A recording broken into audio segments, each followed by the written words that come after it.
துணை நிற்கிறேன் என்றவரை சோத்திரம். நான் உனக்கு துணை நிற்கிறேன் என்றவரை சோத்திரம். துணையாய் நிற்பவரே வல்ல தேவனே சோத்திரம். பாலக்காரம் பிடித்து துணையாய் நிற்பவரே வல்ல தேவனே சோத்திரம். நான் உனக்கு துணை நிற்கிறேன் என்றவரை சோத்திரம். பாவத்தை ஜெயித்து பரிசுத்தமாய் வாழ துணை நிற்பவரே சோத்திரம். பாவத்தை ஜெயித்து பரிசுத்தமாய் வாழ துணை நிற்பவரே சோத்திரம். ரத்தத்தால் கழுவி ஆவியினால் நிரப்பி அரவணைத்தவரே சோத்திரம். ரத்தத்தால் கழுவி ஆவியினால் நிரப்பி உனக்கு துணை நிற்கிறேன் என்றவரை சோத்திரம். வாழக்காரம் பிடித்து துணையாய் நிற்பவரே வல்ல தேவனே சோத்திரம். வாழக்காரம் பிடித்து துணையாய் நிற்பவரே வல்ல தேவனே சோத்திரம். பாடுகள் ஜெயிக்க மகிழ்ச்சியாய் நான் வாழ துணை நிற்பவரே சோத்திரம். பாடுகள் ஜெயிக்க மகிழ்ச்சியாய் நான் வாழ துணை நிற்பவரே சோத்திரம். வார்த்தையால் தேற்றி வல்லமையால் நிரப்பி நடத்துபவரே என்றும் சோத்திரம். வார்த்தையால் தேற்றி வல்லமையால் நான் உனக்கு துணை நிற்கிறேன் என்றவரை சோத்திரம். நான் உனக்கு துணை நிற்கிறேன் என்றவரை சோத்திரம். வாழக்காரம் பிடித்து துணையாய் நிற்பவரே வல்ல தேவனே சோத்திரம்.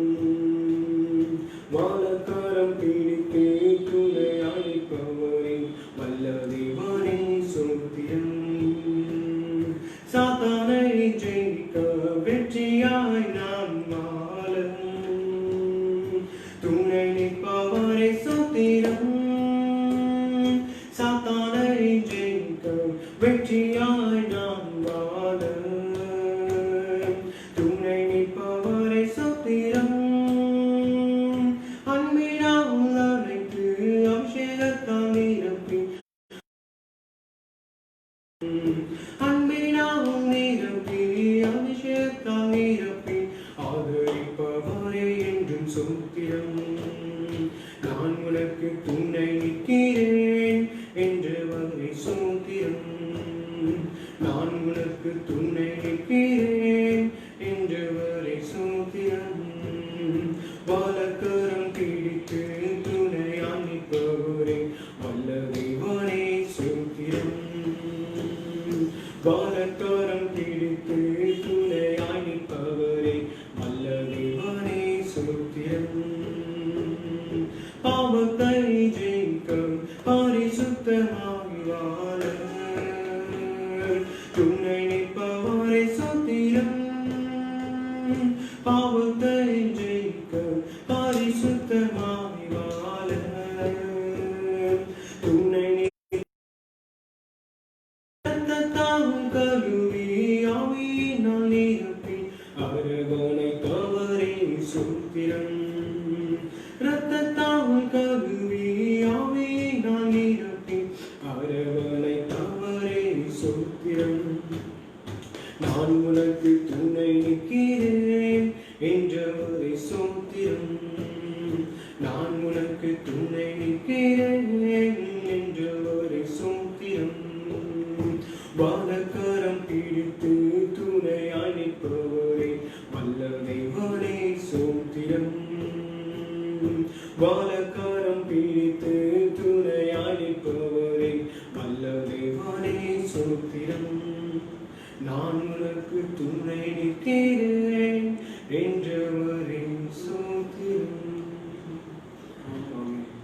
Amen. Hallelujah.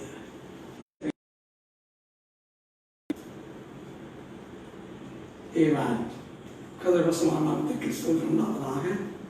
கர்த்தராகிய இயேசு கிறிஸ்து நாமத்தினாலே உங்கள் யாருக்கும் விசேஷமான வாழ்த்துக்கள். விசேஷமான நம்முடைய சகோதரி நாதன் சகோதரி அவர்கள் கேட்டுக்கொண்டிருக்கிறார்கள். அவர்கள் பின்பாக வரப்போவதான தேவதாசனுக்கும் சகோதரிமார்களுக்கும் குருநகர் சபையோருக்கும் சிவம் ஜேசுதாசனும் சகோதரன் நாதன், சன் ஜோஷுவா, சகோதரன் சந்துரு, சகோதரன் தஞ்சாவூர் சகோதரன், சகோதரன் ஓனேசிம், சகோதரன் பிரகாஷ், சகோதரன் ஜோனா மில்கி, சகோதரன் பெண் போன்றவர்கள் எல்லாரும் செய்தி கேட்கும்படியாக இந்த ஆளோடு கூட இருக்கின்றார்கள். கர்த்தர்களோடு கூட கர்த்தர் பேசும்படியாக இந்த வேலை நாம் ஒப்பு கொடுப்போம். இந்த மாணவர்களை தேவன் நமக்கு கிருபையாக தந்திருக்கின்றார். ஏமா கர்த்தருக்கு மகிமை உண்டாகட்டும். கர்த்தர் நல்லவர், அவருடைய கிருபை என்று உள்ளது. ஆனால் அதை சதா காலமும் ஜீவிக்கிறேன் என்று சொன்னார். நான் மறித்தேன், சதா காலமும் உங்களோடு கூட இருக்கின்றேன் என்றார். இருக்கிறவனாகவே இருக்கிறேன். The God of present. Amen. இந்த மணி வேளையில் கூட அவருடைய அபிஷேகத்தை கொடுத்து தேவநாமத்தில் பேசும்படியாக ஆதியாகம புத்தகம் 22ஆம் அதிகாரம் 7ஆம் வசனத்தை நாம் வாசிப்போம். ஆதியாகமம் 22ஆம் அதிகாரம் 7ஆம் வசனத்தை நாம் வாசிப்போம்.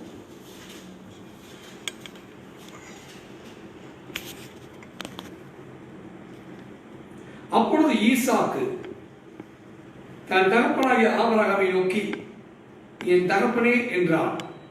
அதற்கு அவன், என் மகனே, இதோ இருக்கிறேன் என்றான். அப்பொழுது அவன், இதோ நெருப்பும் கட்டையும் இருக்கிறதே, தகன பலிக்கு ஆட்டுக்குட்டி எங்கே என்றான். ஏமா கிறிஸ்துவுக்குள் அன்பானவர்களே, ஒரு தகப்பன் கொண்டிருக்கத்தக்கதான ரிலேஷன்ஷிப், உறவு முறை, ஃப்ரெண்ட்ஷிப், நண்பத்துவத்தினுடைய முறை, ஃபெலோஷிப், ஐக்கியத்தினுடைய முறை. ஆனால் இங்கே ஒரு தகப்பனும் மகனுமாக இருக்கின்றதை நாம் பார்த்தால் நிச்சயமாக அது ஒரு குடும்பத்தில் கீழாக இருக்கக்கூடிய ஒரு உறவு, ரிலேஷன்ஷிப். அந்த ரிலேஷன்ஷிப்பை நாம் பார்க்கும் பொழுது தேவனாகிய கர்த்தர் அது எண்ணத்தை வைக்கிறார் பார்க்கின்றோம். இதுவென்றால் சகலமும் அவராலே தோன்றிட்டு என்று பார்க்கின்றோம். ஏமா ஒரு ஆணையும் பெண்ணையும் உருவாக்கி அதை வாயிலாக பிள்ளைகளை பெற்று பழகி பெருக்கி பூமியை நிரப்பும் என்று சொல்லும் பொழுது இங்கே உறவுகள் உருவாகின்றன.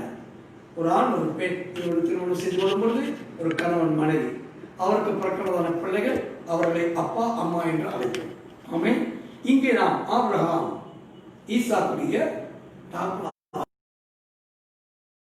ஆனால் அவர்கள் இருவருமே தேவனுக்கு ஒரு பயந்தவர்கள், தேவனுடைய குமார்கள். ஆபிரகாம் தேவனால் அழைக்கப்பட்டதான ஒரு தீர்க்கதரிசி. அவனை விசுவாசத்தின் தகப்பன் என்று வேதம் சொல்லுகின்றது. அந்த விசுவாசத்தினாலே அவன் தன்னுடைய குமாரனை பெற்றிருக்கிறான். ஆனால் தேவன் அவருக்கு வாக்குத்தத்தம் கொடுத்தார். 75வது வயதிலே ஒரு வயோதிபமான நிலையில் நான் உனக்கு ஒரு ஆண் குழந்தையை கொடுப்பேன் என்று சொல்லுகிறான். 75 வயதிலே குழந்தையை பெற்றுக்கொள்ளக்கூடிய சாத்தியக்கூறுகள் உண்டா என்று பார்த்தால் மிக மிக குறைவு. ஆனாலும் தேவன் அந்த கொடுத்த வாக்குத்தத்தத்தை அவன் பரிபூர்ணமாக விசுவாசித்துக் கொண்டே வந்தான். நாளுக்கு நாள் ஒரு விசுவாசம் பெருகிக் கொண்டே வந்தது. ஆனால் குழந்தை எப்பொழுது பெற்றிருக்கின்றான் என்று பார்த்தால் 100வது வயதிலே. ஏறத்தாழ 75 வயதுக்கும் இந்த 100 வயதுக்கும் 25 ஆண்டுகள். 25 ஆண்டுகள் தேவன் சொன்ன வார்த்தையை நம்பினான். ஒரு நாள் அல்ல, ஒரு மணி நேரம் ஆண்டுகள் கழித்து தேவன் தருவேன் என்று சொன்ன ஆண் குமாரனை தேவன் கொடுத்தார். கொடுக்கப்பட்ட குமாரனுக்கு ஏறத்தாழ 12 வயதாகின்றது. அந்த 12வது வயதிலே இவர்கள் இருவருமாக தேவனுடைய வார்த்தையின்படி புறப்பட்டு போகிறார்கள். எங்கே புறப்பட்டு போகிறார்கள்? மோரியா மலைக்கு. மோரியா மலைக்கு புறப்பட்டு போகிற வேளையில் தகப்பன் தன் மகனிடத்தில் பேசுகின்றார், மகன் தன் தகப்பனத்தில் பேசுகின்றார். இருவருமாக கலந்துரையாடுகிறார்கள். கலந்துரையாடல் என்பதற்கு ஆங்கிலத்தில் கான்வர்சேஷன். அந்த கலந்துரையாடலுக்கு இன்னொரு பெயர் டயலாக். டயலாக் என்று சொன்னால் சம்பாஷணை. each other they are talking. ஒருவரோடு பேசிக் கொண்டு போகிறார்கள். தகப்பன் மகனிடத்தில் சொல்லியிருக்கிறான், வரும் மகனே, நாம் மோரியா மலைக்கு சென்று ஆண்டவரை நாம் தொழுது கொண்டு வரலாம் என்று சொல்லி முதலாவதாக தொழுகை என்றதான வார்த்தை அழைத்து கொண்டு போகிறான். அவனோடு கூட சென்ற வேலைக்காரத்திலே சென்றால், நாங்கள் சென்று அந்த மலையிலே தொழுது கொண்டு பலி செலுத்தி விட்டு வருகிறோம் என்று சொல்லி இதை கேட்கின்றான் அவனுடைய மகன். அவன் தரப்படுகிறான், அப்பா கத்தி இருக்கிறது, விறகு இருக்கிறது, நெருப்பு இருக்கிறது, பலி செலுத்துவதற்கு ஆடு எங்கே? பலி செலுத்துவதற்கு ஆடு எங்கே? அப்பொழுது தகப்பன் தன் மகனை பார்த்து சொல்கிறான், ஜெகோவா ஜாயிரே. ஜெகோவா ஜாயிரே என்றால் கர்த்தர் பார்த்துக் கொள்வார். கர்த்தர் பார்த்துக் கொள்வார். இவன் சந்தேகிக்கவே இல்லை. இவன் தன் தகப்பனை பின்பற்றி மலை உச்சிக்கு சென்று பலிபீடத்தை அமைக்கிறதை நாம் பார்ப்போம். பலிபீடம் அமைத்து அங்கே பலிகளை செலுத்துவதற்கு ஆபிரகாம் ஆயத்தமாகிறான். கர்த்தர் பார்த்துக் கொள்வார். கர்த்தர் பார்த்துக் கொள்வார் என்று சொல்லும் பொழுது விசுவாசத்திலே அவன் சொல்லுகின்றான். விசுவாசத்திலே அவன் சொல்லும் பொழுது மகனுக்கு ஒன்றும் தெரியவில்லை. ஏன் தகப்பனுக்கு ஒன்றும் புரியவில்லை. இரண்டு பேருமே புரியாமல் போய் கொண்டிருக்கிறார்கள். ஆனால் இவன் விசுவாசத்தில் புறப்பட்டு போகிறான். எப்படி விசுவாசம்? 75 வயதிலே எனக்கு குழந்தையை தந்த தேவன் இப்பொழுது 100வது குழந்தையை கொடுத்து 112வது வயசத்தில் என் மகனுடைய 12வது வயசத்தில் அளிக்கின்றாரே, கொடுத்தவருக்கு நாம் திருப்பி கொடுப்போம். ஆமென். கொடுத்தவருக்கு திருப்பி கொடுப்போம் என்று சொன்ன விசுவாசத்திலே அவன் போகின்றான். அவனோட மனைவிடத்தில் கூட சொல்லவில்லை. அவன் மனைவிடத்திலே இந்த ஏக சுத்தனாக ஈசாக்க பலி செலுத்த போகிறேன் என்று சொன்னா அம்மா மகன் என்ன பண்ணுங்க, ஐயோ நமக்கு ஆண்டவர் கொடுத்த பிள்ளைய நான் பலி கொடுக்க கூடாது, ஆகவே வேண்டாம் என்று சொல்லி தட்டி கெடுத்து ஒரு விசுவாசத்தின் மத்தியில் அவிசுவாசம் சொல்லவே இல்லை. அவனுடைய மகனும் தன் தகப்பனோடு புறப்பட்டு போகும்போது நான் அம்மாவிடத்தில் போய் சென்று சொல்லிவிட்டு வருகின்றேன் என்று சொல்லி அம்மாவோடையே கூட இருக்கலை. அம்மா பிள்ளை, அருமை பிள்ளை, செல்ல பிள்ளைகள் அம்மாவை நேசிக்கப்படுவது, அம்மாவை அதிகமாக நேசிப்பார்கள். ஆகவே அவன் அம்மாவிடத்தில் கூட அவனும் செல்லவில்லை. ஆனால் அவர்கள் இருவரும் புறப்பட்டு போற வேலையிலே தேவனுக்கு நன்றாக தெரியும், God has a provided way. தேவனால் அருளப்படும் ஒரு வழி, தேவனால் ஒரு பாதையை உருவாக்க முடியும். வழிகளே இல்லாத இடத்தில் வழிகளை உருவாக்கி கொடுக்கக்கூடியவர் தான் தேவனாகிய கர்த்தர். God has a provided way. God has a chosen place of worship. தேவனாலே அருளப்பட்டதான ஆராதனை ஸ்தலம், தேவனாலே அருளப்பட்டதான வழி. God has a way to provide a lamb. தேவனுக்கு ஒரு ஆட்டுக்குட்டியை கொடுப்பதற்கு அவருக்கு தான் வழிகள் தெரியும். ஆனால் இவன் என்ன சொன்னான், ஜெகோவா ஜீரே ஓ ஜெகோவா ஜைரே என்றெல்லாம் பல விதமாக இங்கிலீஷிலே பல நாடுகளிலே பல விதமாக உச்சரிக்கிறான். ஆனால் இந்த ஜெகோவா ஜீரே என்கிறதான ஒரு கூட்டு பெயர்கள் உண்டு. அதே விதமாக தேவனுக்கு கூட்டு பெயர்கள் பல உண்டு. ஏமான் கூட்டு பெயர்கள் என்று சொன்னால் compound name. Jehovah Nissi, Jehovah Rapha, Jehovah Shalom, Jehovah Shammah என்று பல விதமான கூட்டு பெயர்கள். ஒரு கூட்டு பெயர் என்பது எப்படி சொல்லலாம், ஒரு குடும்பத்தில் ஒரு பெண் பிள்ளையா இருந்தார், குட்டிமா, பாப்பு, செல்லக்குட்டி, செல்லம்மா என்றெல்லாம் நாம் கூப்பிடுகின்றோம் அல்லவா. இவைகள் எல்லாம் compound name. What is the meaning? Compound name. அவருமாக தேவனுக்கு 7 வகையான காம்பவுண்ட் கூட்டு பெயர்கள் உண்டு என்பதை நாம் அறிந்து கொள்ள வேண்டும். ஆனாலும் தேவனாய் கர்த்தர் இங்கே பலி செலுத்துவதற்காக ஆபிரகாமையும் ஈசாக்கையும் தேவன் பிரித்திருக்கிறார். அவர்களோடு கூட வேலைக்காரர்களும் சென்றிருந்தார்கள் மலைக்கு செல்வதற்கு. அவரிடத்திலும் ஆபிரகாம் என்ன செய்தார், ஒரு தன்னை பிரித்துக் கொள்கின்றார். நீங்கள் இங்கேயே இருங்கள், நானும் பிள்ளையாண்டாலும் மலையின் உச்சிக்கு சென்று ஆண்டவருக்கு பலி செலுத்தி விட்டு தொழுகையை நாங்கள் முடித்துக் கொண்டு வருகின்றோம். தேவனை தொழுது கொள்ள வேண்டும். தேவன் ஆராதனை என்பதற்கு தேவனுக்கு பூஜை செய்தல், ஆமென், தேவனை வணங்குதல், தேவனுக்கு பிரத்யட்சமாக முழங்கால் பிடித்து இருதயங்களை தாழ்த்தி கரங்களை உயர்த்தி உதட்டின் காலையாகிய ஸ்தோத்திர பலிகள். இன்றைக்கு நாம் பலி எப்படி செலுத்துகிறோம்? உதட்டின் காலையாகிய பிரைசஸ், ஸ்தோத்திர பலிகள். இன்னைக்கு நாம் பலி செலுத்த வேண்டிய அவசியம் இல்லை. தேவனே நமக்காக பலி செலுத்தி தம்முடைய சொந்த ரத்தத்தை சிந்தி தம்முடைய சொந்த ரத்தத்தால் மீட்டுக் கொண்டவர்களாலே அவர்தான் உலகத்தின் பாவங்களை சுமந்து தீர்க்கின்ற தேவனுடைய ஆட்டுக்குட்டி. நமக்காக ஒரு ஆட்டுக்குட்டி, தேவ ஆட்டுக்குட்டி. அவே அவர் பலி செலுத்தியபடினாலே நாம் இன்றைக்கு பலி செலுத்தி ரத்தத்தை கொண்டு வந்து வைக்க வேண்டிய அவசியம் இல்லை. ஆனால் நமக்காக சிந்தப்பட்ட ரத்தம் உறையாத ரத்தம். அவருடைய பலிபீடத்திற்கு முன்பாக அவருடைய சிங்காசனத்திலே பரலோகத்திலே அந்த ரத்தம் மாத்திரம் முறையவில்லை. இன்னைக்கு பூமியில் இருக்கின்ற ரத்தம் ஒரு குறிப்பிட்ட நேரத்துக்குள்ளே திரவமாக இருந்து திண்மப் பொருளாக மாறும். ஆனால் இன்றைய வரையிலும் unblotted blood, அது உறையாத ரத்தம். இன்றைக்கும் அந்த ரத்தம் பரலோகத்திலே நமக்காக பரிந்து பேசிக் கொண்டிருக்கிறது. ஆகவே இவைகளெல்லாம் மறந்திருந்த நான் இப்பொழுது ஆபிரகாம் பலி செலுத்த போறான், ஆட்டை பலி செலுத்த போகிறான்.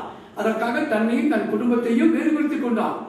தேவனிடத்திலே ஒருவன் நெருங்க வேண்டும் என்றால் அவன் தன்னைத்தானே எல்லாரும் வேறுபடுத்திக் கொண்டு தேவனோடு உறவாட வேண்டும், தேவனோடு ஜெபிக்க வேண்டும். ஏன்னா அப்பதான் தேவனிடத்திலிருந்து அவன் ஆலோசனை பெற முடியும், தேவனுடைய சமூகத்திலிருந்து அவன் ஆசீர்வாதத்தை பெற முடியும், தேவனுடைய சமூகத்திலிருந்து அவன் அபிஷேகத்தை பெற முடியும். ஆமென். இந்த கடைசி நாட்களே கடைசி காலத்தின் ஆவியின் அபிஷேகம் பெற்றவர்கள் என்பதை தெளிவாக நாம் அறிந்திருக்கின்றவர்களாலே இன்றைக்கு 2 வகையான கூட்டத்தாக்கு பூமியில் இருக்கின்றவர்களாலே, ஒன்று தேவனுடைய பரிசுத்த ஆவியின் அபிஷேகத்தை பெற்ற நல்லோர், இன்னொரு கூட்டத்தார் உண்டு. எப்பொழுதுமே இந்த உலகத்திலே 2 வகையான ஜனங்கள், 2 classes of people classified by God. 2 வகையான ஜன கூட்டத்தாராக இருந்தாலும் இந்த 2 ஜன கூட்டத்தாரை தேவன் தான் பிரிக்கின்றார். 2 classes of people is classified by God. தேவன் வேறு பிரிக்கிறார். ஆமென். தேவனுடைய பிள்ளை யார், சாத்தானின் பிள்ளை யார், நல்லவன் யார், கெட்டவன் யார், தேவனுடைய ராஜ்யத்துக்கு என்று பிறந்தவன் யார், தேவனுடைய ஆக்கினைக்கு என்று பிறந்தவன் யார், நரகத்துக்கு செல்லக்கூடியவன் யார், மோட்சத்துக்கு செல்லக்கூடியவன் யார் என்று தேவன் 2ஐயும் வந்திருக்கிறார். ஆகவே நாம் தேவனுடைய கிருபையினாலே இந்த கடைசி நாட்களில் தேவனுடைய பிள்ளைகளாக தேவன் அழைத்திருக்கிறவர்களாலே தேவனுடைய அபிஷேகம் நம்மிலே தங்குகின்றது. அது நம்முடைய சரீரத்திலே தங்குகின்றதா? இல்லை, நம்முடைய ஆத்மாவிலே தங்க வேண்டும். வெறும் சரீரத்தில் இருக்கக்கூடியதான அபிஷேகங்கள் பழைய ஏற்பாட்டிலே, ஆனால் புதிய ஏற்பாட்டிலே தேவன் கொடுக்கக்கூடியதான அபிஷேகம் எங்கே தங்க வேண்டும்? ஆத்மா என்பதுதான் நம்முடைய பாத்திரம். ஒரு மனுஷனுக்கு ஒரு பாத்திரம் இருக்குமானால் அந்த மனுஷனுக்கு ஆத்மா என்ற சோல், அதுதான் soul is a vessel. அவை ஆத்மா என்ற பாத்திரத்தில் தேவனோட பரிசுத்த ஆவியை ஊற்றுவதுதான் அதே புதிய ஏற்பாட்டிலே தேவன் தெரிந்து கொண்ட ஒரு ஸ்தலம். அங்கேதான் தேவன் மனிதனை சந்திக்கிறார். ஒரு மனிதனை மூளையில் தேவன் சந்திப்பதல்ல, ஒரு மனிதனை தேவன் ஆத்மாவில் சந்திக்க வேண்டும். சரீரத்தில் சந்திப்பது என்று சொன்னால் தெய்வீக சுகமளித்தலே முடவர்கள், குருடர்கள், செவிடர்கள், குஷ்டரோகிகள் இவரெல்லாம் முதலாவதாக சரீரத்திலே தன்னுடைய வல்லமை அனுப்பி தேவன் சுகப்படுத்தும் போது அவர் சரீர ரீதியாக தொடுகிறார். ஒரு சிலரை இன்னும் பார்க்கும்போது ஆவியிலே அவருடைய சிந்தையிலே தேவனாக கர்த்தர் அவர்களை தொடுகின்றார். ஹல்லேலூயா. இவை 2ஐ காட்டிலும் ஆத்துமாவை தேவன் தொடுவார் என்றார். மீண்டும் ஆத்துமா நோயாளி ஆவதற்கு வாய்ப்பு இல்லை. ஆத்மாவிலே சுகமானவனை எந்த ஒரு வியாதியும் தாக்காது, எந்த ஒரு பொல்லாப்பும் அவனை தொடுவதற்கு பயப்படும். ஏனென்றால் அந்த ஆத்மாவிலே பரிசுத்த ஆவி, ஹோலி ஸ்பிரிட், அதான் ஹோலி அனாயிண்டிங், பரிசுத்த அபிஷேகம் அவருக்கு தங்குகிறது. இதுதான் கிறிஸ்துவுக்கு பிரியமானவே. ஆபிரகாம் என்ன செய்கின்றான்? தன்னை வேறு நிறுத்திக் கொள்கின்றான். அவனுக்குள் இன்றைக்கு தேவன் விசுவாசத்தை கொடுத்தாரோ அந்த விசுவாசத்தை கொடுத்தது மாத்திரமல்ல, தேவன் அந்த விசுவாசத்தை வர்த்திக்க செய்யத்தக்கதாக அவனுடைய விசுவாசத்தின் தேவன் அபிஷேகிக்கின்றார். Anointed thing. இன்றைக்கு விசுவாசமானது அபிஷேகம் பண்ணப்பட வேண்டும். வெறும் விசுவாசம் அல்ல. விசுவாசத்துக்கு இன்னொரு வெளிப்பாடு அன்பு. இன்னொரு விசுவாசத்துக்கு இன்னொரு காரணம் பார்க்கும்போது ரெவலேஷன் என்பது ஒரு ஃபெய்த்தாக இருக்கிறது. வெளிப்பாடு என்பது ஒரு விசுவாசம். ஆனால் ஆபிரகாமுக்கு தேவன் கொடுத்த விசுவாசத்தை பார்க்கும்போது அவன் வல்லவனானான். ஆபிரகாம் வல்லவனானான். He is a mighty man. Yes, oh is a mighty man, வல்லமையுள்ள மனிதனான். ஒருவனுக்கு விசுவாசம் இருக்குமானால் தசைகள் நார்களை கொண்டு அவன் பலசாலியாக பராக்கிரமசாலியாக காணப்படக்கூடும். ஏன்? அவனுடைய விசுவாசம் அவனுக்கு தங்கி இருக்கின்றவனாலே அந்த விசுவாசம் எங்கிருந்து ஆபரேட் ஆகிறது? அவனுடைய இருதயத்திலிருந்து operation comes from the soul. நமக்கும் நம்முடைய விசுவாசம் உண்டாகத்தக்கதாக ஆத்மாவிலே உருவாக வேண்டும். அதில் கிரியைகளை செய்வதற்கு தசைகள் நார்கள் கண்கள் காதுகள் மூக்குகள் மூளை கால்கள் எல்லாம் கிரியைகளுக்கு இந்த தசை நார்கள் சரீரங்கள் அசைய வேண்டும். ஆமென். இதை ஆபிரகாமுக்குள்ளாக பார்க்கிறோம். ஆபிரகாம் ஏமா அவன் ஒரு குழந்தையை பெற்றெடுத்தான். எப்பொழுது குழந்தையை பெற்றெடுக்கிறான்? ஒரு குழந்தையை பெறுவதற்கு விதை விதைக்க வேண்டும். மண்ணிலே எவ்விதமாக விதை விதைக்கப்படுகின்றோமோ அவ்விதமாக கர்ப்பப்பைக்குள்ளே விதை விதைக்கப்பட வேண்டும். இதை தேவனாய் கர்த்தர் உற்பவ காலகட்டம் என்று சொன்னார். உற்பவ காலம் என்றால் உற்பத்தி ஆகத்தக்கதான நேரம். உற்பவ காலகட்டத்தில் குமாரனை பெறுவாய் என்று சொல்லி சாராளுக்கு சொன்னார்களா? அவை சரீரத்துக்குள்ளாக ஒரு சரீரம் வளர்கிறது. அல்லேலூயா. பெண்கள் என்று சொல்லக்கூடிய தாய்மார்களுடைய சரீரத்திலே குழந்தை என்ற சரீரம் வளர்கின்றது. அப்படி என்றால் சரீரத்திலே ஒரு சரீரம் வளர்கின்றது. இந்த சரீரத்திலே வளரக்கூடியதான குழந்தை எங்கே இருக்கிறது சொன்னால் தாயாகிய கர்ப்பப்பை என்ற நிலம். ஒவ்வொரு தாய்மாருக்கும் கர்ப்பப்பை என்பது அவர்கள் பெற்றெடுக்க போற குழந்தைக்கு நிலமாக இருக்கிறது. அவை அந்த நிலத்திலே விளைக்கக்கூடிய விதையானது எப்பொழுது விழுந்து அங்கே சரீரத்துக்குள்ளாக ஒரு சரீரம் வளர்கின்றது. எசேக்கியேல் புத்தகத்திலே நாம் வாசிக்கும் பொழுது சக்கரத்துக்குள்ளாக சக்கரம். ஏமேன். அக்கினி ஜுவாலை கொண்ட சுகுசா நிறம் கொண்ட 4 ஜீவன்கள் 4 சக்கரங்களாக கிழக்கு தெற்கு மேற்கு வடக்கு என்று சொல்லி 4 வகையான ஜீவன்கள் 5 வகையான ஊழியத்தை செய்யத்தக்கதாக பழைய ஏற்பாட்டிலேயே அந்த ஊழியத்தை கொண்டு செல்வதற்கு அவைகள் 4 திசைகளுக்கும் புறப்பட்டு போகின்றன. ஆமென். இந்த 4 வகையான ஜீவன்கள் பழைய ஏற்பாட்டிலே என்னாகம புத்தகத்திலே நாம் வாசிக்கின்றோம். ஏமேன். சிங்கமுகம், காளிமுகம், மனுஷமுகம், கலிகமுகம் என்று சொல்லக்கூடிய 4 ஜீவன்களை பார்க்கின்றோம். ஆனால் இந்த 4 ஜீவன்களை கொண்டு சென்றதான 5 வகையான ஊழியக்காரர்கள் பழைய ஏற்பாட்டில் இருந்திருக்கிறார்கள். அல்லேலூயா. ஏமா மோசே தேவனாலே அனுப்பப்படுகிறான். எங்கே அனுப்பப்படுகிறான்? எகிப்துக்கு அனுப்பப்படுகிறான். அவன் அனுப்பப்பட்ட தேவன் பிரசித்தி பெற்ற ஒரு தீர்க்கதரிசியாக இஸ்ரவேலுக்கு எழுப்பும் பொழுது அவன் கல்வியின் ஆவியை கொண்ட தீர்க்கதரிசியாக இருக்கின்றான். ஏன்னா அதே விதமாக இங்கே ஏசாயா தீர்க்கதரிசியை பார்க்கும் பொழுது சுவிசேஷங்களை குறித்து அதிகமாக எழுதுகிற அவன் சுவிசேஷங்கள் எழுதுகிறவனாலே சுவிசேஷத்தினுடைய ஆவிகளை கொண்டவனாக இருக்கின்றான். அவன் ஒரு மாபெரும் தீர்க்கதரிசி தான். ஆனால் அவன் சுவிசேஷத்தை கொண்டு சென்ற வல்லவனாக இருக்கின்றவனாலே அவனுக்கு தீர்க்கதரிசியும் செய்யக்கூடிய காரியம் இருக்கிறது. அவனுடைய சுவிசேஷ ஆவியும் இருக்கிறது. ஆமே. இந்த கழுகின் ஆவியானது தீர்க்கதரிசிக்குள்ளாகவும் இருக்கும், சுவிசேஷனுக்குள்ளாகவும் இருக்கும். ஆமே. ஆமே.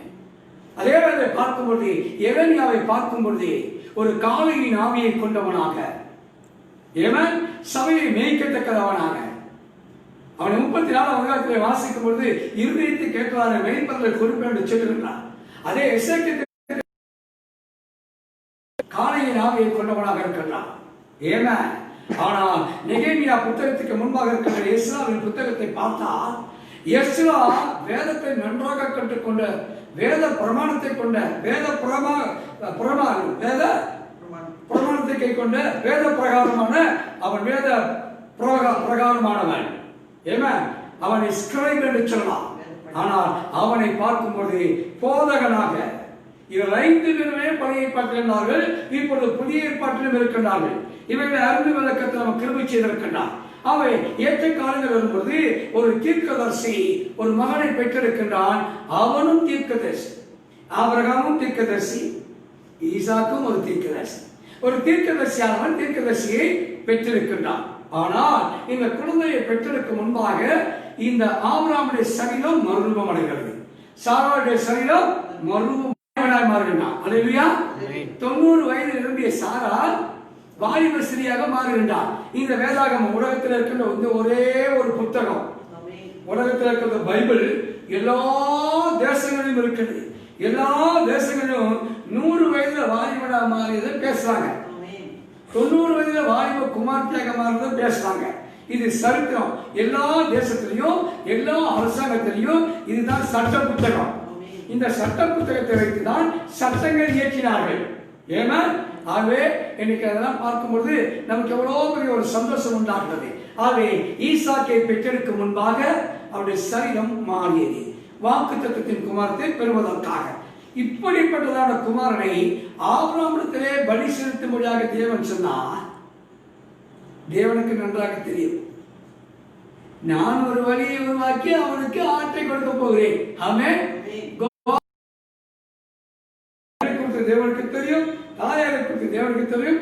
இப்பொழுது நாம் கூடியிருக்கிற நோக்கம் இன்றைக்கு நேற்று அல்ல, உலகம் தோன்றுவதற்கு முன்பதாக நாம் அறிந்திருக்கிறார். அவை God has provided, தேவனால் அருளப்பட்டதான ஒரு வழி. எதற்கு?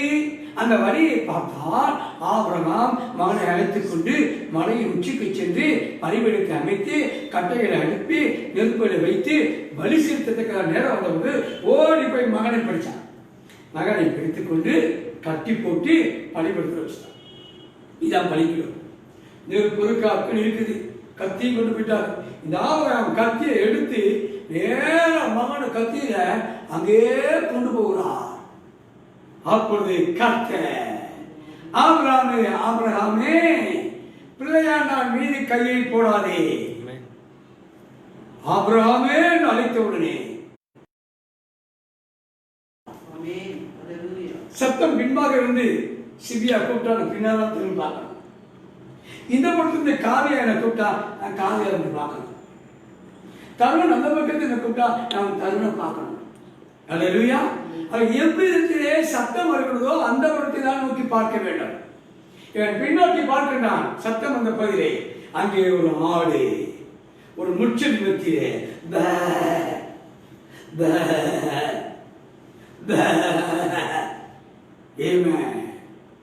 ஆடு கத்துகிறதையும் பார்க்கின்றான், சிக்கிக் கொண்டிருக்கிறதையும் பார்க்கின்றான்.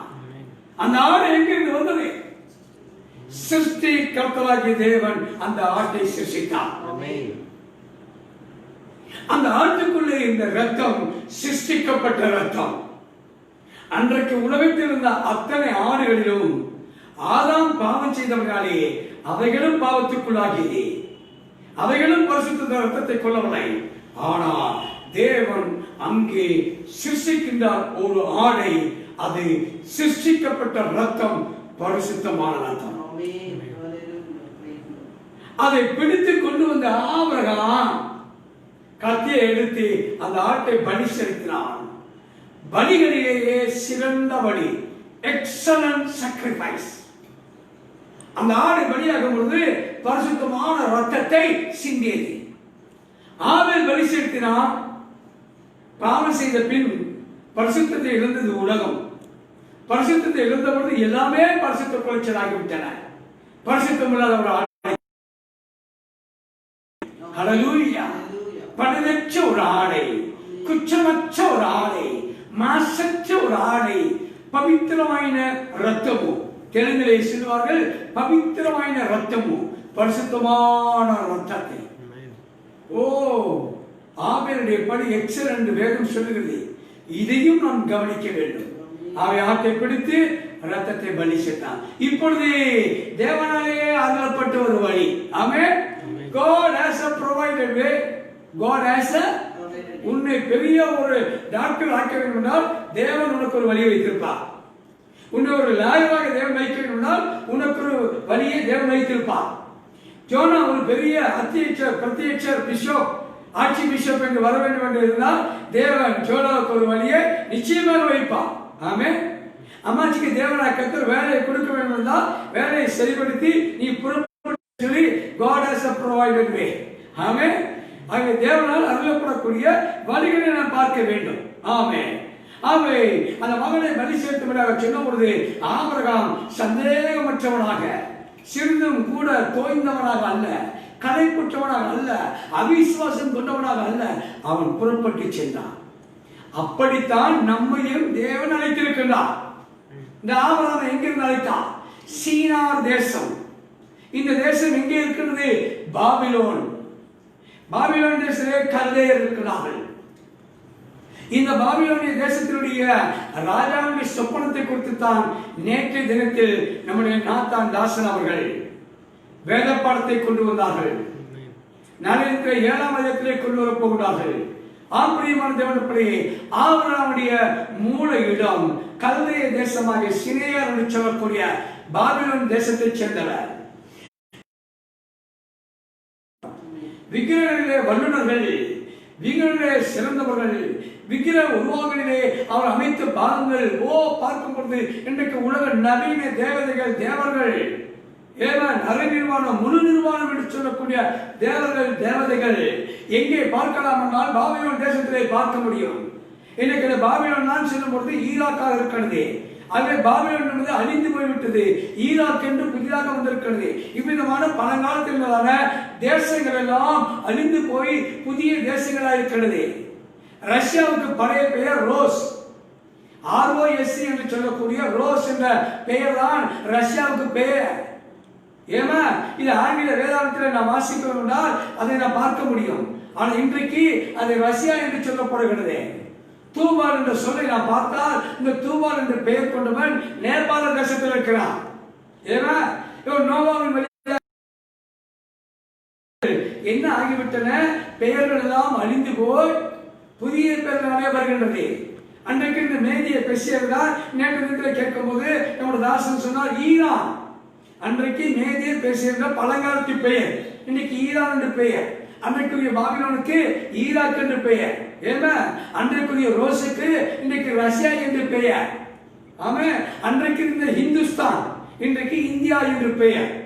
அன்றைக்கு இந்துஸ்தான் என்றுதான் பெயர். ஏன்னா ஆகவே இன்றைக்கு பெயர்கள் எல்லாம் பார்க்கும்போது பல வகையான பெயர்கள் வந்துவிட்டன.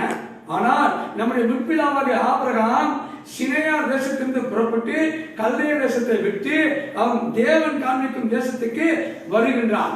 ஆகவே நான் பார்க்கின்றோம், இங்கே நான் பார்க்கும்போது தேவனாய் கர்த்தர் ஆபிரகாமுக்கு சின்னமாக தன் மகனை பலி செலுத்திய பொழுது அவன் விசுவாசம் சோதிக்கும். உலகத்திலே விசுவாசிகளுடைய விசுவாசம் சோதிக்கப்படும். ஏன்னா இந்த சோதனையோ எங்க வீட்டுக்கு, ஏன்னா இந்த விதமான கஷ்டம் எங்க குடும்பத்துக்கு, ஏன்னா இந்த விதமான வியாதி இந்தியா தேசத்தை மாத்திரமல்ல உலகத்தையே அசைத்துக் கொண்டிருக்கிறது. சோதனையான நேரம், testing time. The testing time is the tasting time. Amen. ஏமா ஒரு விசுவாசியானவனுக்கு சோதிக்கப்படும் நேரம் எப்படிப்பட்ட ஒரு நேரமாக இருக்குமா, ருசி பார்க்க முடியாத நேரமாக இருக்கும். அது Abraham was tested by God. The testing time was a tasting time to Abraham. Amen. Taste and see that God is good. கர்த்தர் நல்லவர் என்பதை ருசித்து பார்க்க வேண்டும். இந்த கோவிட் என்று சொல்ல கொரோனா இன்னைக்கு ஏறத்தாழ 6 மாதங்கள் ஆகிவிட்டன. இன்னைக்கு ஊழியர்களாக நான் ருசி பார்த்து 80-85 செய்திகள் மக்கள் மத்தியிலே சென்றிருக்கின்றன. 80-85 செய்திகளோ எவ்வளவு நன்மைகள் உங்களுக்கு கிடைத்திருக்கின்றன, எவ்வளவு ஆசீர்வாதங்களை பெற்றிருக்கின்றீர்கள், எவ்வளவு வேதத்தின் தெளிவு உங்களுக்கு உண்டாயிருக்கின்றது. ஒவ்வொன்றை யோசித்து பாருங்கள். நீங்கள் மாணாக்களாக இருந்து வேதாந்தத்தில் எழுதி வைத்திருந்தால் இந்த செய்தி வகையாக இதை பெற்றுக்கொண்டேன், இதை பெற்றுக்கொண்டேன், இதை பெற்றுக்கொண்டு உங்களால் சொல்ல முடியும். இந்த கோவிட் கொரோனாலே உங்களுடைய ஆத்மாவே தேவன் போஷித்துக் கொண்டு வருகிறார். எந்த அளவிற்கு ஆத்மா கொழுத்த பதார்த்தங்களினாலே திருப்தி செய்யப்படுமோ அப்பொழுது உங்களுடைய ஆத்மா கொழுத்திருக்கும். ஆவிக்குரிய ஜீவித்திலே நீங்கள் கொழுத்திருப்பீர்கள், கொழுத்த கன்றுகளை போல நீங்கள் வளருவீர்கள் என்று மல்கியா புத்தகத்திலே சொல்லுகிறார். என் நாமத்துக்கு பயந்திருக்கிற உங்கள் மேல் நீதியின் சூரியன் உதிக்கும், வளருவார்கள். ஆமென். கொடுத்த கண்டுகளாய் வளரும் என்று சொல்கின்ற நண்பர்களே, விசுவாசிகளே, ஒரு அலே சொல்லுமா, அலே சத்தமா சொல்லுமா, அல்லேலூயா என்றால் தேவனுக்கே மகிமை. நீ தேவனை மகிமைப்படுத்தி, தேவன் நல்லவர், தேவன் வல்லவர், தேவனை ஒருவனும் ஒருபோதும் ஒரு காலம் கண்டதில்லை, விசுவாசத்துல பார்க்கிறோம். தேவனை பார்த்திருக்குமா? இல்ல, விசுவாசத்துல பார்க்கிறோம். By faith we see God. அவர் கருப்பா, அவர் சிவப்பா, அவர் வெள்ளையா என்றதான் ஒரு வரைக்கும் நீ கருப்பா இருந்தாலும் அழகா இருக்கிறீர். என் நேசர் வெண்மையும் சிவப்புமானவர்.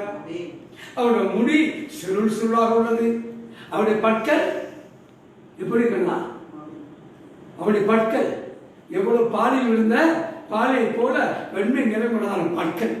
ஏன்னா இவ்விதமாக அவர் வர்ணிக்கப்படுகிறார். ஆனால் அவரை உண்மையாக அறிந்து கொள்ளக்கூடிய நேரம் பார்க்கும் பொழுது அங்கே கொண்டு வந்து தன் மகனை வைக்கின்றான். பலிக்கு கத்தியை எடுத்து ஓங்குகின்றான். பின்பாக சத்தம் வருகின்றது. திரும்பி பார்க்கின்றான் ஆட்டுக்குட்டி. அதை கொண்டு வந்து பலி செலுத்துகின்றான். பலிபீடத்திலிருந்து ஈசாக்கை வெளியே கொண்டு வருகின்றான். அவன் மறித்ததற்கும் அவன் உயிர்த்ததற்கும் அடையாளமாக இருக்கின்றான். அவன் யாருக்கு அடையாளமாக இருக்கின்றான்? இயேசு கிறிஸ்துவுக்கு அடையாளமாக இருக்கின்றான். மரணம், அடக்கம், உயிர்த்ததற்கு அடையாளமாக இருக்கக்கூடிய இந்த ஈசாக்கு முன் உதாரணமாக, முன் அடையாளமாக ஆபிரகாமுடைய காலத்திலே அங்கே பலிக்கு பாவனையாக பலி செலுத்துவதற்கு மாதிரியாக இருந்தது. அதைதான் ஆபிரகாமுடைய ஆவிக்குரிய குமாரனாகிய கர்த்தராகிய இயேசு கிறிஸ்து கல்வாரியின் சிலுவையிலே பலியாகினார், மரித்தார், அடக்கம் பண்ணப்பட்டார், உயிரோடு எழும்பினார். இப்போது ஆபிரகாமுடைய உண்மையான கர்த்தராகிய இயேசு கிறிஸ்துவாக இருக்கின்றார். ஆகவே ஒருவேளை சொல்ல முடியும், ஈசாக்கு பலியாகாதபடிக்கு தேவன் தப்பிக்க வைத்தார். எஸ்கேப், அவன் எஸ்கேப் ஆயிட்டாங்க. தாத்தா எஸ்கேப் ஆகிட்டான். தாத்தா நம்மளோட தான் கூட கொஞ்சம் தான் எஸ்கேப் ஆகிட்டான். எஸ்கேப் ஆகிவிட்டால் தப்பி ஓடி விடுதல். ஆமென். தேவன் தப்பிப்பதற்கு வழியை உண்டாக்குவார். ஆமென். God makes a way to escape. தேவன் தான் தம்முடைய பிள்ளைகளுக்கு தீங்காக தோன்றுகின்ற காரியமாக இருந்தாலும் தீங்கிலிருந்து தப்பித்துக் கொள்வதற்கு வழியை உண்டாக்குவார். அந்த தப்பித்துக் கொள்ளுதான் escape. God makes the way to escape. தேவன் தப்பித்துக் கொள்வதற்கு வழியை காண்பிக்கிறார். ஆனால் அவன் அங்கே பலிபீடத்தை கட்டினான். ஏமா, ஆனால் அவன் எந்த விதத்திலும் தேவனுக்கு மாத்திரம் அவன் பின்பாகவில்லை. அவன் சத்தத்தை கேட்டான். ஆபிரகாமே, உன்னை உருவாக்கின கடவுள் உன்னை பேர் சொல்லி அழைக்க முடியாத சத்தத்தை கேட்பாய் என்றால் நீயும் தேவனும் மிக அருகாமல் இருக்கிறீர்கள். நீ தேவனுக்கு உனக்கும் உறவு, தேவனுக்கு உனக்கும் ஒரு ஐக்கியம், தேவனுக்கு உனக்கும் ஒரு நெருக்கம், ஒரு இணக்கம், ஒரு இன்பமான சூழ்நிலை, a sweet and a pleasant atmosphere. அருமையாக தேவனுடைய சகோதரர்கள் உட்கார்ந்து கேட்கும் பொழுது அந்த தேவனுடைய வார்த்தைகள்லாம் அவருடைய இருதயங்களுக்கு செல்லும் பொழுது ஒரு இனிமையை உண்டாக்குகிறது, ஒரு இணக்கத்தை உண்டாக்குகிறது, ஒரு அன்பை உண்டாக்குகிறது. அதோடைய இருதயங்களை தொடும் பொழுது அபிஷேகம் சமூகத்தினால் தேவ ஆவியாலே நாம் நிரப்பப்பட முடியும். தேவன் சமூகத்திலே நாம் நிரப்பப்பட்டவர்களாக, வார்த்தையாலே நிரப்பப்பட்டவர்களாக, வெளிப்பாட்டினாலே நிரப்பப்பட்டவர்களாக, அபிஷேகத்தினால் நிரப்பப்பட்டவர்களாக, புதிய புதிய வார்த்தையாலே நிரப்பப்பட்டவர்களாக தேவனுடைய சமூகத்தை நாம் பெற முடியும். ஆமென். ஆகவே பரிசுத்த ஆவியாவே ஆபிரகாமுடைய கையை பிடித்துக் கொள்ளலாம். இது ஒரு சின்ன விளக்கமா சொல்லும் பொழுது எப்படி இருந்திருக்கும்? பிள்ளையை அடிக்க போனா ஓடி போய் அம்மா யார் கையை பிடிப்பாங்க? அப்பா கையை பிடிச்சுப்பாரு. எங்க வீட்டுல தான் நடந்திருக்கு. உங்க வீட்டுல நடந்திருக்கா? ஆமே. பிள்ளையை அடிக்க அப்பா ஓடுனா அம்மா பிள்ளைகிட்ட ஓட மாட்டாங்க, நேரம் அப்பா போய் கையை பிடிச்சுவாங்க. என்ன சொன்னா? உண்மைதானே சொன்னா? ஆமே. அனுபவம் பேசுகிறது. ஆகவே இங்கே பரிசுத்த ஆவியானவர் ஆபிரகாமுடைய கையை போய் பிடித்துக் கொண்டாராம். சொல்லிவிட்டு என்ன சொல்லிருப்பாரா? நீ உன் மகனை எவ்வளவா நேசிக்கிறன்னு எனக்கு தெரியும், நீ உன் மகனை எவ்வளவாய் நேசிக்கிறார் என்று ஆபிரகாமிடத்திலே தேவன் பேசியிருப்பார். சில நேரத்தில் கற்பனையா பேசுவோம், இது வேத வார்த்தை இல்லை அப்படின்னு அவன் பரிசுத்தவன் பேசியிருக்கலாம். I know how much you love your son. உன்னுடைய மகனை நீ எவ்வளவாய் நேசிக்கிறாய் என்று எனக்கு தெரியும். ஓடி வந்து கையை பிடிச்சார். ஆனா அடியும் வாங்கணும். அப்பா அம்மா கிட்ட அடியும் வாங்காம இருக்கக்கூடாது. ஏன் அப்பா அம்மா கிட்ட அடி வாங்கணும்னா அப்பா அம்மா பிள்ளை மேல இருக்கிற அன்புனால தான் அடிக்கிறாங்க. சும்மா அடிச்சா அது மென்டல் ஆயிடும், லூஸ் ஆயிடும். ஆமே, காரணத்தோடு அடிக்க வேண்டும். காரணத்தோடு நாமும் அடி வாங்க வேண்டும். ஆமே, காரணம் இல்லாமல் நாம் அடி வாங்க கூடாது. அல்லேலூயா. ஆகவே கிறிஸ்துவுக்கு பிரியமானவர்களே, பரிசுத்த ஆவியானவரே ஆபிரகாமுடைய கையை பிடித்து, நான் உன்னுடைய அன்பை பற்றி எனக்கு தெரியும். ஏமேன். ஆனால் அதை அறிந்த தேவன் அங்கே என்ன ஆட்டை கொண்டு வந்தார்? ஒரு ஆண் ஆட்டை, மேல் ராம். ஒரு ஆண், ஈசாக்கு ஆண், ஆணை தான் பலி செலுத்த வேண்டும். அதை தேவன் எப்படி உருவாக்கினார்? ஒரு பெண்ணை உருவாக்கவில்லை. ஏன்னா ஒரு ஆணானை உருவாக்கினார். ஆனால் இஸ்ரவேல் தேசத்திலே 2 எய்பர் என்று சொல்லக்கூடிய ஒரு சிவப்பு கிடாரியை அவர் பலி செலுத்துவார்களாம். அதை அவர்கள் அவள் என்று சொல்கிறார்கள். சி என்றால் பெண்ணை கொண்டது. பெண்ணை கொண்ட சிவப்பு கிடாரியை பலி செலுத்துவார்களாம். ஆனால் இங்கே நாம் பார்க்கின்றோம் ஆண் செம்மறியாடை. ஆண் நல்ல கொம்பு வச்சுக்கோ, அப்படி முறுக்கிட்டு வரும் என்று சொல்லக்கூடிய ஆண் ஆட்டை தேவன் சிருஷ்டித்து அங்கே பலி செலுத்தினார். இது எதற்கு அடையாளம்? இரண்டாவது தான் பெண். ஏன்? அவை முதலாவது தேவன் ஆண்களை சிருஷ்டித்ததற்கு அடையாளமாக இங்கே பலிகளையும் ஆண் தான் செலுத்தப்பட வேண்டும். ஆனால் சிவப்பு கிடாரி என்று சொல்வதை பார்க்கும் பொழுது அது சற்று வித்தியாசமான காரியம். அவரை சி ஹைப்பர் என்று சொல்வார்கள். அதை நாம் இப்பொழுது அதை குறித்து நாம் பேசவில்லை, நாம் இங்கே பார்க்கின்றோம். ஆகவே இந்த ஆணானது பலி செலுத்தி எதற்கு அடையாளம் அடிச்சினால் கிறிஸ்துவுக்கு அடையாளம். கிறிஸ்து யாருக்கு அடையாளம் என்றால் ஈசாக்கு அடையாளம். அவை ஈசாக்கை பார்க்கின்றோம் ஆண் மகன், கிறிஸ்துவை பார்க்கின்றோம் ஆண் தேவன். ஏமா ஒரு ஆட்டை பார்க்கின்றோம் ஆண் ஆடு. ஆமே. ஆகவே இவைகள் மறிக்க வேண்டும். ஏன் மறிக்க வேண்டும்? ஏன் பலி செலுத்த வேண்டும் என்றால் ஒன்று மறித்தால்தான் இன்னொன்று வாழ முடியும். அல்லேலூயா. ஒன்று அழிந்தால்தான் இன்னொன்று வாழ முடியும். ஒன்று அழிந்து பலியானால்தான் இன்னொன்று ஜீவிக்க முடியும். அதை நமக்காக ஆடு பலியானது.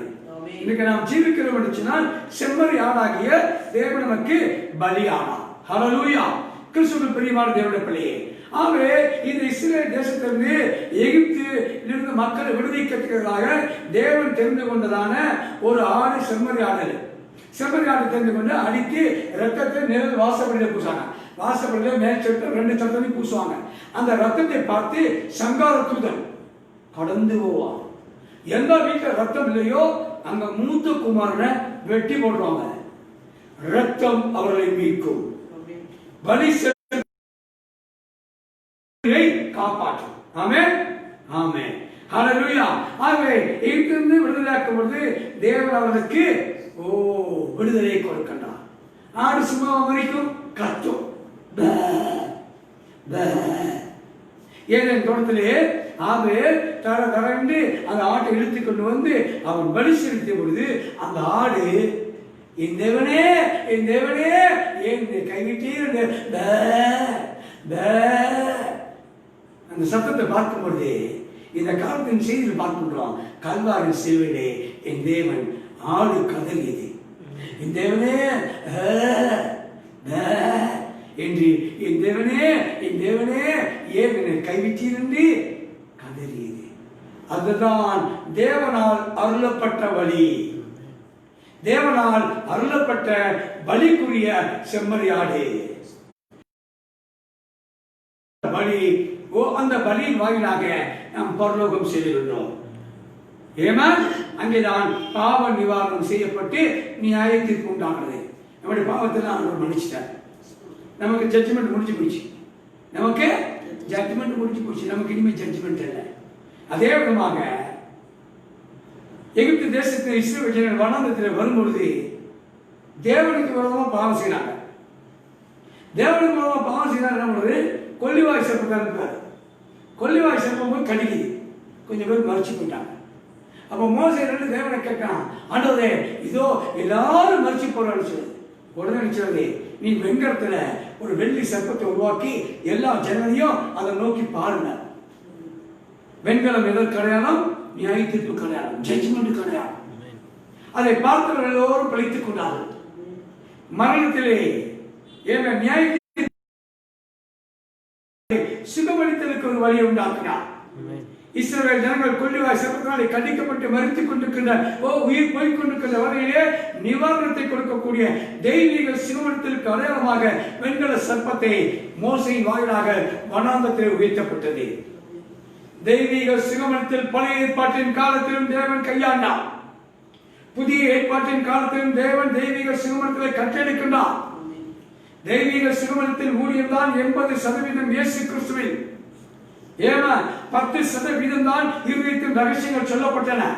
10% ஊழியம் தான் வார்த்தையை கொண்டு வந்த ஊழியம்.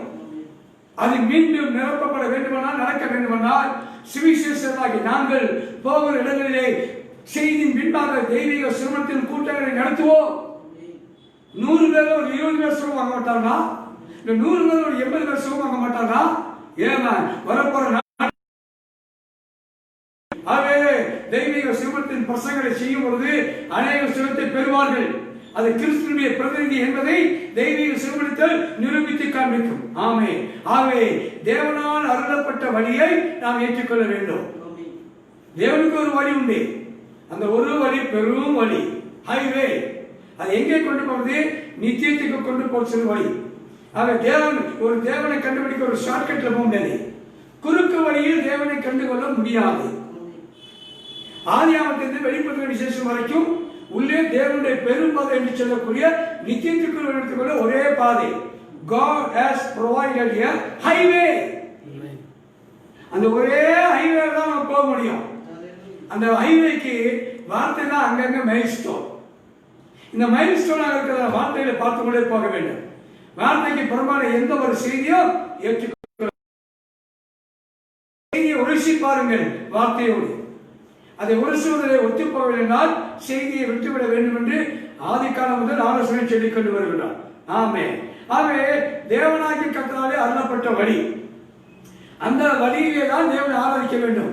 இப்பொழுது God has provided way for worship. தேவனாலே ஆராதனை செய்வதற்கு அருளப்பட்ட வழி. அது என்ன வழி என்றால், தேவன் முதலாவது அவருடைய ஆராதனை ஸ்தலத்துக்கு அந்த ஸ்தலத்தை தெரிந்து கொள்கிறார். God chosen a place of worship. தேவன் தாமே தம்மை ஆராதிக்கத்தக்கதான ஸ்தலத்தை எதிரே தெரிந்து கொள்கிறார். அந்த ஸ்தலம் தான் கர்த்தராகிய இயேசு கிறிஸ்து. அந்த நாமத்தில் தான் நாம் தேவனை ஆராதிக்க வேண்டும். அந்த நாமத்தில் தான் நாம் ஞானஸ்நானம் கொடுக்க வேண்டும். அந்த நாமத்தில் தான் நாம் ஊழியம் செய்ய வேண்டும். அந்த நாமத்தில் தான் நாம் ஜெபிக்க வேண்டும். அந்த நாமம் தான் இன்றைக்கு சகோதரனை சகோதரியே, யாராகிலும் கர்த்தராகிய இயேசு கிறிஸ்துவின் நாமத்தாலே பாவ மன்னிப்புக்காக ஞானஸ்நானம் பெறவில்லை என்றால், நீங்கள் இருக்கின்ற இடங்களிலேயே ஆத்ம ஆதாயம் செய்யுங்கள். வெறுமனே முகநூலை பார்த்துக் கொண்டு செவியிலே உங்களுடைய பெயர்கள் வந்ததினாலே நீங்கள் எழுதுகின்றதான கமெண்ட்ஸ்னாலே அல்ல, நீங்களும் தாங்கள் இருக்கின்ற இடங்களிலேயே ஆத்ம ஆதாயம் செய்யுங்கள். உன் தகப்பன் ஞானஸ்நானம் பெறவில்லையா? உன் தாய் ஞானஸ்நானம் பெறவில்லையா? உன் சகோதரன் ஞானஸ்நானம் பெறவில்லையா? உன் மனைவி ஞானஸ்நானம் பெறவில்லையா? ஏன்னா மனதில் கேட்கலான சுவிசேஷத்தை பிரசங்கிங்கள். பாவ மன்னிப்புக்கு ஏற்ற சுவிசேஷத்தை பிரசங்கிங்கள். பாவ மன்னிப்புக்கான கர்த்தராகிய இயேசு கிறிஸ்து நாமத்தை சொல்லுங்கள். God has provided way to get the salvation. தேவனால் ரட்சிக்கப்படுவதாக அருளப்பட்ட ஒரு வழியை தேவன் உருவாக்கி இருக்கின்றார். அவர் தேவனுக்கென்று மறிக்க வேண்டும் என்றால், தேவனுக்கென்று பிழைக்க வேண்டும் என்றால், தேவனுக்கென்று தேவனுடைய ராஜ்யத்தில் சேர வேண்டும் கொள்ள வேண்டும். அதனால் தேவனாகிய கர்த்தராலே அருளப்பட்ட ஆராதனை ஸ்தலம், அதிலேதான் இங்கு தேவன் சந்திக்கின்றார். அவர் அங்கே சந்திப்பதற்கு உன்னை விருப்பம் கொண்டவராக இருக்கின்றார். ஆமே. ஆகவே மனிதனும் தன்னுடைய சொந்த வழியை தெரிந்து கொள்ள முடியாது. ஆமே. பிள்ளைகளும் ஒரு சொந்த வழியை தெரிந்து கொண்டு நாஷ்டமா பண்ணி போக முடியாது. 8 மணிக்கு நான் மெயின் ரோடுக்கு போவேன்னு ஒரு பிள்ளை சொல்ல முடியுமா? போடு பூச, எனக்கு இதுதான் வேணும் அதுதான் வேண்டும் அனுப்பிடிக்க முடியுமா? இல்லை. பெற்றோருக்கு என்று ஒரு வழி இருக்கிறது. அந்த வழிக்கு தான் நாம போகணும். நம்ம வழிக்கு பெற்றோர் வரக்கூடாது. ஹல்லேலூயா. நோக்கி செல்ல வேண்டாம்.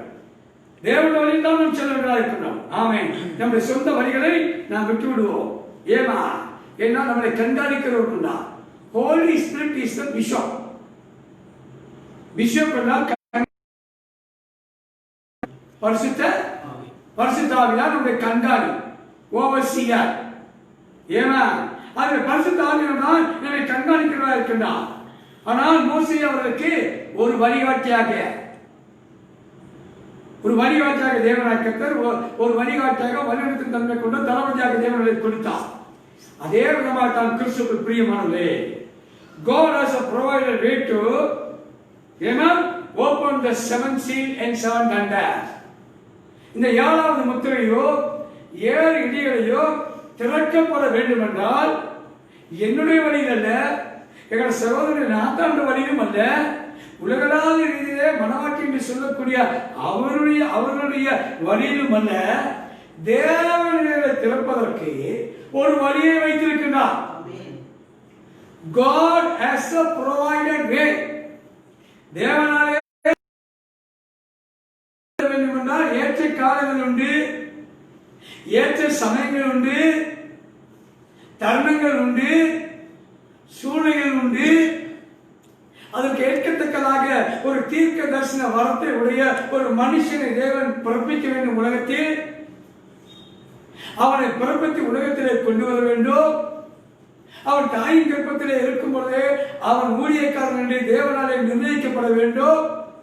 இன்னும் சொல்வோம் என்றால் இது மிக மிக முத்திரையான ஒரு செய்தியாக இருக்கின்றபடினாலே இவன் உலக தோற்றத்துக்கு முன்பதாக தேவனை முன்கொடுத்து வைத்திருக்க வேண்டும். ஆமென். அதுதான் தேவனுடைய வழி. ஆமோஸ் தீர்க்கதரிசியின் வழி என்ன சொல்லுது?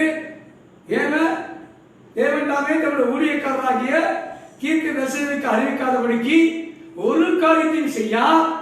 அப்படினால் இந்த 7வது முத்திரையை ஒரு தீர்க்கதரிசி தான் திறந்து கொடுக்க வேண்டும். மூலமாகத்தான் இது வருமா என்று நீங்கள் கேள்வி கேட்கலாம். எக்கால பண்டிகை என்ற செய்தியில் தெளிவாக படியுங்கள்.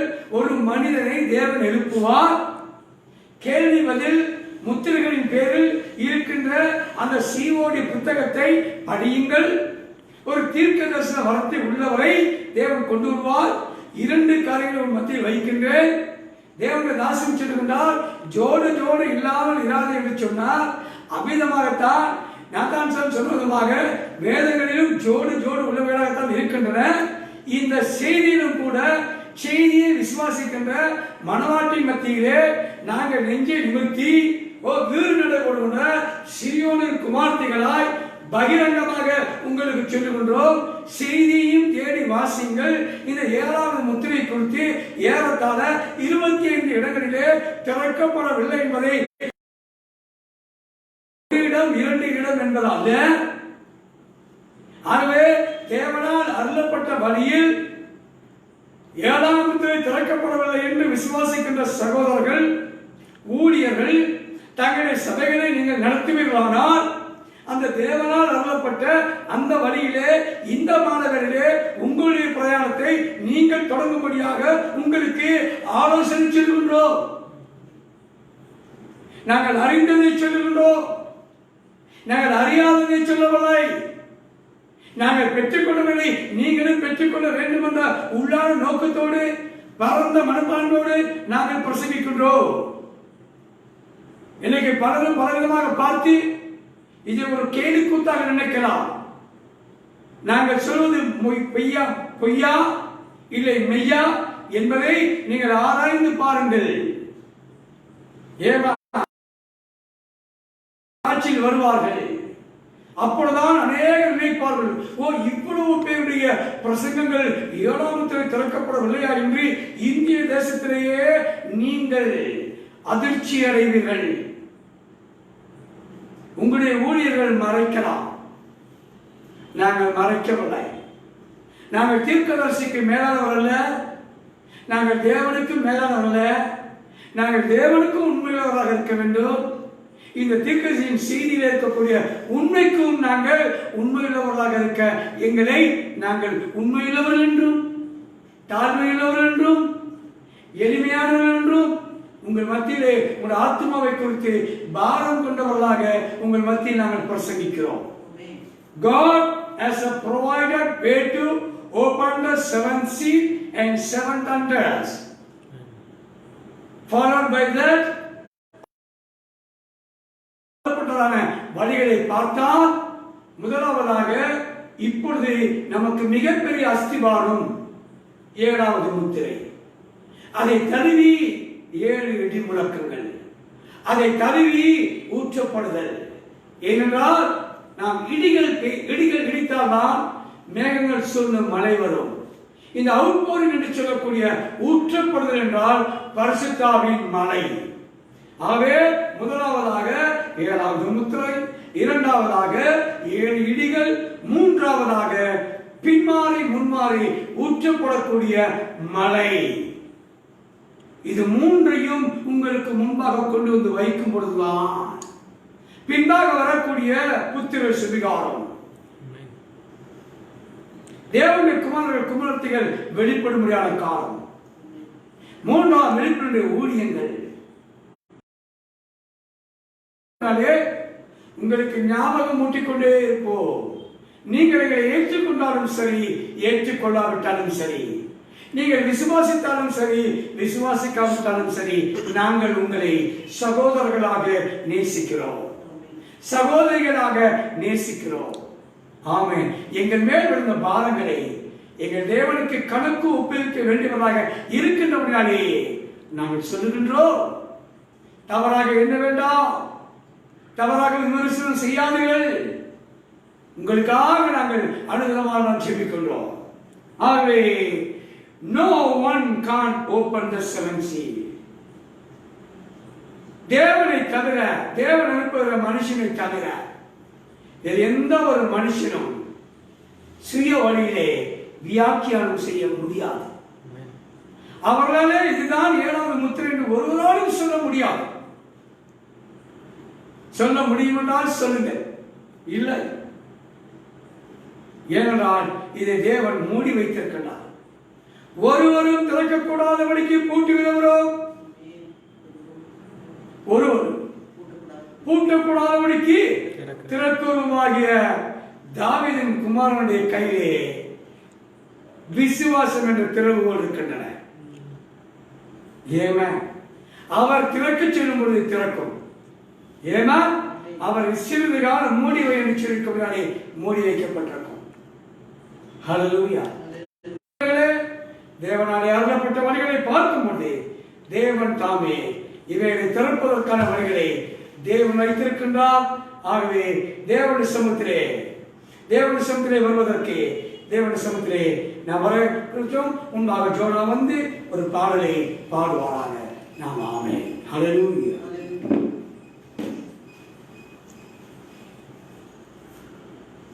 உம்மலாகாத காரியம் ஒன்றுமில்லை, உம்மலாகாத காரியம் ஒன்றுமில்லை, உம்மலாகாத காரியம் ஒன்றுமில்லை. எல்லாமே உம்மாலாகும். அல்லேலூயா. எல்லாமே உம்மாலாகும். ஆகும், எல்லாம் ஆகும். உம்மாலே தான் எல்லாம் ஆகும். ஆகும், உம்மாலே தான் எல்லாம் ஆகும். சொல்லி முடியாத அற்புதம் செய்பவனே ஐயா நீரே, எண்ணி முடியாத அதிசயம் செய்பவனே ஐயா நீரே, எண்ணி முடியாத அற்புதம் செய்பவனே ஐயா நீரே, எண்ணி முடியாத அதிசயம் செய்பவனே ஐயா நீரே. அப்பா உமக்கு சோத்திரம் அன்பே, உமக்கு சோத்திரம் அப்பா, உமக்கு சோத்திரம் அன்பே, உமக்கு சோத்திரம். உம்மலாகாத காரியம் ஒன்று